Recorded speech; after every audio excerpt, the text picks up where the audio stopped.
ಮಾತಾಡಿ. ಈ ಚಾಕ್ಲೇಟ್ ಈ ಕಿಂಡರ್ ಜಾಯ್ ತರ ಇರುತ್ತಲ್ಲ,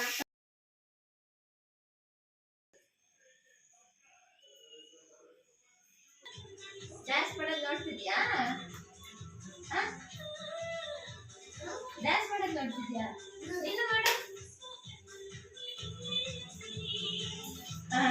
ಸೂಪರ್ ಸೂಪರ್, ಆಯ್ತು.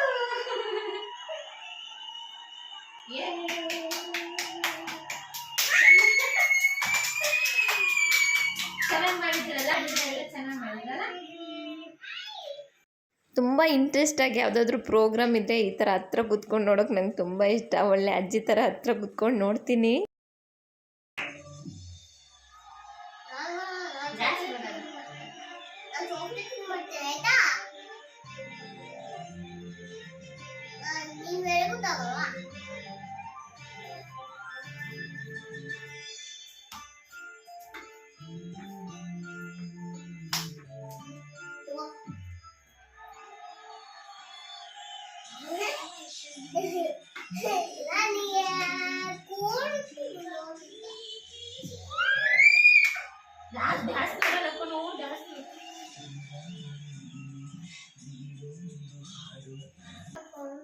ಎಲ್ಲ ಒಂದೇ ಸರಿ ತಿಂದ್ರೆ ನಿಂಗೆ ಹೊಟ್ಟೆನೂ ಆಗುತ್ತೆ. ನಾನು ಹೇಳ್ತಿದ್ದೀನಿ ನೋಡು, ಮತ್ತೆ ನನಗೆ ಗೊತ್ತಿಲ್ಲ. ಹೊಟ್ಟೆಲೆಲ್ಲ ಹಿಂಗೆ ಬರುತ್ತೆ ಹುಳ. ಅವಾಗ ಎಂತ ಮಾಡ್ತೀಯ? ನಾನೀಗ ಬೇಡಪ್ಪ, ನಂದು ಹೊಟ್ಟೆಲೆಲ್ಲ ಹುಳ ಆಗುತ್ತೆ. ನಾನು ಸ್ವಲ್ಪ ಅಷ್ಟೇ ತಿನ್ನೋದು. ಇದು ನಂದಲ್ವಾ? ಇದು ನಂದು ತಾನೆ.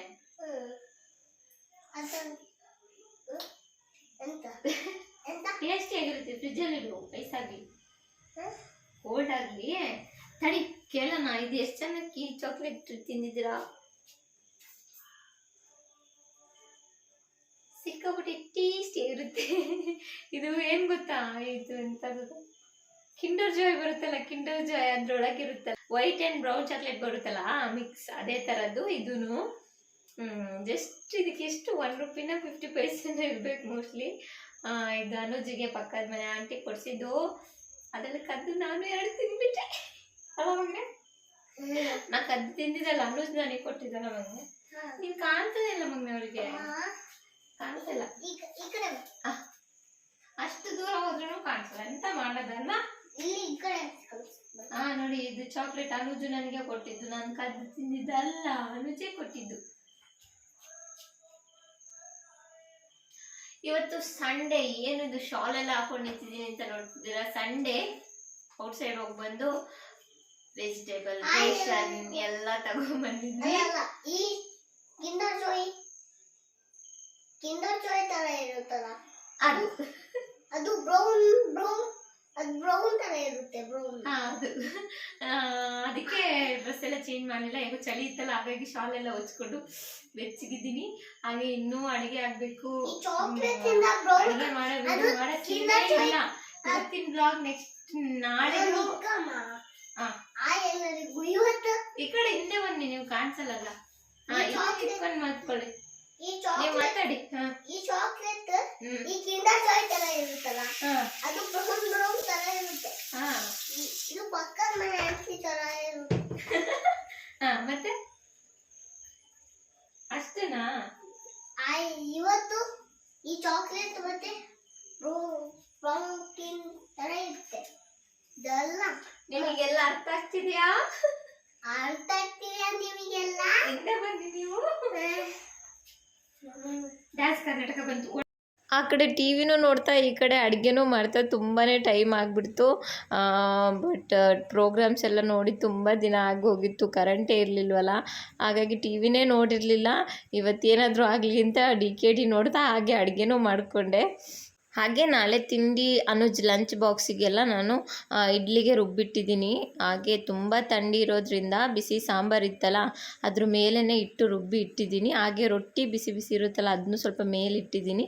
ಹಾಗೆ ಸ್ವಲ್ಪನಾದರೂ ಹಿಟ್ಟು ಉಬ್ಬುತ್ತೆ ಬೆಳಗ್ಗೆಗೆ, ಇಲ್ಲಾಂದರೆ ಉಬ್ಬಲ್ಲ. ಹಾಗಾಗಿ ನಾನು ಅಂದರೆ ತುಂಬ ಲೇಟಾಗಿ ಅಕ್ಕಿನ ರುಬ್ಕೊಂಡ್ಬಿಟ್ಟಿದ್ದೆ, ಕರೆಂಟ್ ಇರಲಿಲ್ಲ. ಹಾಗಾಗಿ ಈ ಥರ ಮಾಡ್ತೀನಿ. ಈ ಥರ ಮಾಡಿದರೆ ಬೆಳಗ್ಗೆಗೆ ಹಿಟ್ಟು ಉಬ್ಬಿರುತ್ತೆ. ಹಾಗೆ ಹೊಟ್ಟೆ ತುಂಬಾ ಹಶ್ವಾಗ್ತಿತ್ತು. ಹಾಗೆ ಬಿಸಿ ಬಿಸಿ ರೊಟ್ಟಿ ಹಾಕ್ಕೊಂಡು ಚಿಕನ್ ಸಾಂಬಾರು ಹಾಕ್ಕೊಂಡು ಊಟ ಮಾಡೋಣ ಅಂತ ರೆಡಿ ಆಗ್ತಿದ್ದೀನಿ.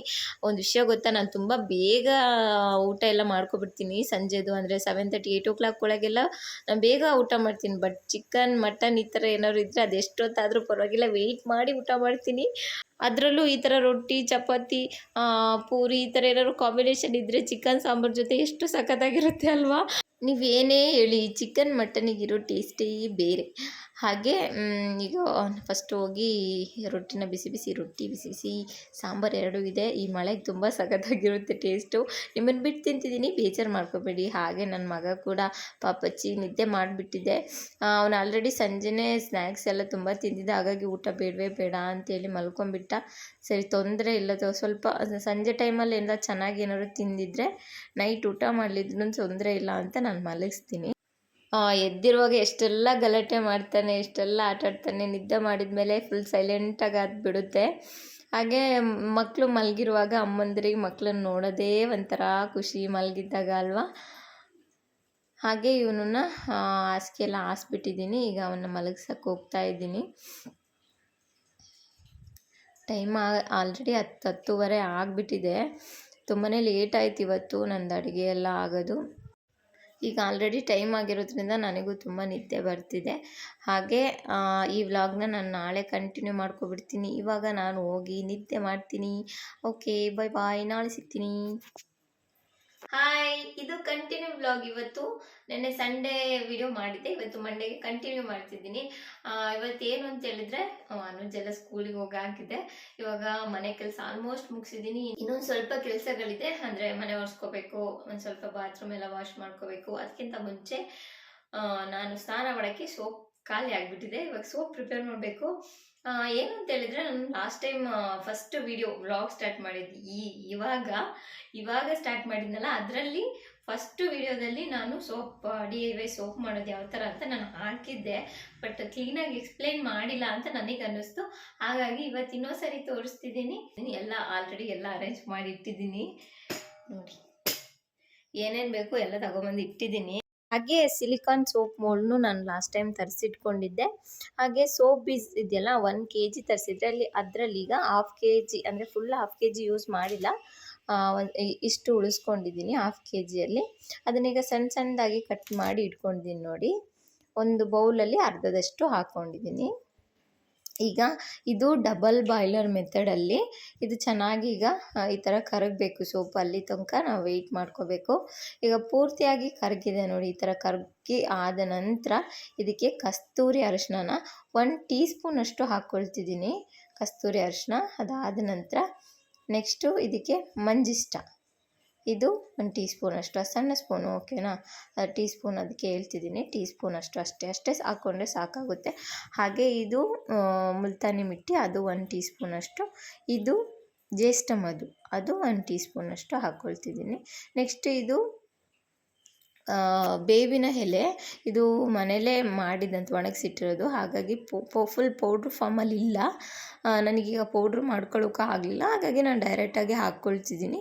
ಹಾಗೆ 1 ಟೀ ಸ್ಪೂನಷ್ಟು ಅಲೋವೆರಾ ಜೆಲ್ಲು, ಹಾಗೆ 10 ಡ್ರಾಪ್ಸಷ್ಟು ಗ್ಲಿಸರಿನು, 10 ಡ್ರಾಪ್ಸಷ್ಟು ಇದು ಆರೆಂಜ್ ಎಸೆನ್ಷಿಯಲ್ ಆಯಿಲ್, ಇದಿಷ್ಟನ್ನು ಹಾಕ್ಕೊಂಡಿದ್ದೀನಿ. ಹಾಗೆ ಇದಿಷ್ಟನ್ನು ಚೆನ್ನಾಗಿ ಮಿಕ್ಸ್ ಮಾಡ್ಕೋಬೇಕು. ನಿಮಗೆ ಸ್ಪೂನಲ್ಲಿ ಇದು ಚೆನ್ನಾಗಿ ಮಿಕ್ಸ್ ಮಾಡೋಕ್ಕೆ ಆಗ್ತಿಲ್ಲ ಅಂತೇಳಿದರೆ ನಿಮ್ಮ ಹತ್ರ ಈ ಥರ ಒಂದು ಬ್ಲೆಂಡರ್ ಇದ್ದರೆ ಅದರಲ್ಲಿ ಬ್ಲೆಂಡ್ ಮಾಡ್ಕೋಬೋದು. ಅದು ಬೇಗ ಈಸಿಯಾಗಿ ಆಗುತ್ತೆ. ನೀಟಾಗಿ ಎಲ್ಲ ಮಿಕ್ಸ್ ಮಾಡಿ ಆದ ನಂತರ ಒಂದು 3ರಿಂದ 4 ನಿಮಿಷ ಚೆನ್ನಾಗಿ ಬಿಸಿ ಆಗೋಕ್ಕೆ ಬಿಟ್ಬಿಡಿ. ಹಾಗೆ ಚೆನ್ನಾಗಿ ಬಿಸಿ ಆದ ನಂತರ ನೀವು ಇದನ್ನು ಸೋಪ್ ಮೋಲ್ಡಿಗೆ ಟ್ರಾನ್ಸ್ಫರ್ ಮಾಡ್ಕೊಳ್ಳಿ. ಹಾಗೆ 2 hours 3 hours ಆದ ನಂತರ ಇದನ್ನ ಯೂಸ್ ಮಾಡ್ಕೋಬೋದು, ಅದು ಗಟ್ಟಿಯಾಗಿರುತ್ತೆ. ಇನ್ನೊಂದು ವಿಷಯ ಅಂದರೆ ಲಾಸ್ಟ್ ಟೈಮ್ ನಾನು ಜಾಗ್ರಿ ಯೂಸ್ ಮಾಡಿದ್ದೆ, ಮತ್ತು ಬಾದಾಮ್ ಆಯಿಲ್ ಯೂಸ್ ಮಾಡಿದ್ದೆ, ರೋಸ್ ಪೆಟಲ್ಸ್ ಯೂಸ್ ಮಾಡಿದ್ದೆ. ಈ ಸರಿ ನನ್ನ ಹತ್ರ ರೋಸ್ ಪೆಟಲ್ಸ್ ಇರಲಿಲ್ಲ, ಮತ್ತು ಜಾಗ್ರಿ ಪೌಡ್ರ್ ಯಾಕೆ ಹಾಕಲಿಲ್ಲ ಅಂತೇಳಿದರೆ ಇರುವೆಗಳು ಬರ್ತಿತ್ತು. ನಾನು ದುಡ್ಡು ಕೊಟ್ಟು ತಂದಿದ್ದು, ಇರುವೆಗಳು ಬಂದು ತಿನ್ನೋದಂತೆ. ಅದಕ್ಕೆ ನಾನು ಈ ಸರಿ ಜಾಗ್ರಿ ಹಾಕಿಲ್ಲ, ನಾನು ಫೇಸ್ ಸ್ಕ್ರಬ್ಬಲ್ಲಿ ಹಾಕ್ಕೊಳ್ತೀನಿ ಅಂತೇಳಿ ಹಾಕ್ಕೊಂಡಿಲ್ಲ. ಹಾಗೆ ಇನ್ನೊಂದೇನು ಬಾದಾಮ್ ಆಯಿಲ್ ಹಾಕ್ಕೊಂಡಿಲ್ಲ. ಸ್ವಲ್ಪ ಆಯಿಲಿನೆಸ್ ಯಾಕೋ ಬೇಡ ಅನ್ನಿಸ್ತು ನನಗೆ. ಫೋರ್ ಹೆಡ್ಡಲ್ಲಿ ಸ್ವಲ್ಪ ಗುಳ್ಳೆಗಳಾಗ್ತಿತ್ತು. ಹಾಗಾಗಿ ಅದನ್ನೊಂಚೂರು ಅವಾಯ್ಡ್ ಮಾಡಿಕೊಂಡೆ. ಬಟ್ ಸೋಪಿಂದ ಅಲ್ಲ, ನನಗೆ ಆಯಿಲಿನೆಸ್ ಬೇಡ ಅನ್ನಿಸ್ತು, ಹಾಗಾಗಿ ಆಯಿಲ್ನ ಸ್ವಲ್ಪ ನಾನು ಯೂಸ್ ಮಾಡಲಿಲ್ಲ. ಹಾಗೆ ನಿಮ್ಮದು ಡ್ರೈ ಸ್ಕಿನ್ ಆದರೆ ನೀವು ಆಯಿಲ್ನ ಹಾಕಿ ಯೂಸ್ ಮಾಡ್ಕೊಳ್ಳಿ, ಅಥವಾ ನಿಮ್ಗೆ ಆಯಿಲಿ ಸ್ಕಿನ್ ಆದರೆ ನೀವು ಡ್ರೈ ಇಂಗ್ರೀಡಿಯೆಂಟ್ಸ್ ಏನೇನಿದೆ ಅದನ್ನ ಹಾಕಿ ಯೂಸ್ ಮಾಡ್ಕೋಬೋದು. ಇದು ನನಗೆ ತುಂಬ ಚೆನ್ನಾಗಿ ವರ್ಕ್ ಆಗಿದೆ, ಹಾಗಾಗಿ ತುಂಬ ಟೈಮಿಂದ ನಾನು ಈ ಥರನೇ ಯೂಸ್ ಮಾಡ್ಕೊತಿದ್ದೀನಿ. ಹಾಗೆ ಇದೆಲ್ಲ ರೆಡಿ ಆದ ನಂತರ ನಾವು ಇದನ್ನೊಂದು ಬಾಕ್ಸಿಗೆ ಹಾಕಿ ಸ್ಟೋರ್ ಮಾಡಿ ಇಟ್ಕೋಬೋದು. ಏನು ಪ್ರಾಬ್ಲಮ್ ಆಗಲ್ಲ, ತುಂಬ ಟೈಮಿಗೆ ಆರಾಮಾಗಿ ಮಾಮೂಲಿ ಸೋಪ್ ಯೂಸ್ ಮಾಡೋ ಥರನೇ ಮಾಡ್ಕೊಬೋದು. ಹಾಗೆ ಇದ್ರ ಬಗ್ಗೆ ಏನಾದರೂ ಡೌಟ್ ಇದ್ದರೆ ನೀವು ಬೇಕಾದ್ರೆ ಕಮೆಂಟ್ ಮಾಡಿ ಕೇಳಿ, ನನಗೆ ಗೊತ್ತಿರೋದನ್ನ ನಾನು ಹೇಳ್ತೀನಿ. ಈ ವಿಡಿಯೋ ಇಷ್ಟ ಆಗಿದ್ದರೆ ಲೈಕ್ ಮಾಡಿ, ಶೇರ್ ಮಾಡಿ, ಕಮೆಂಟ್ ಮಾಡಿ. ಮತ್ತೆ ಸಿಗ್ತೀನಿ, ಅಲ್ಲಿವರೆಗೂ ಬಾಯ್.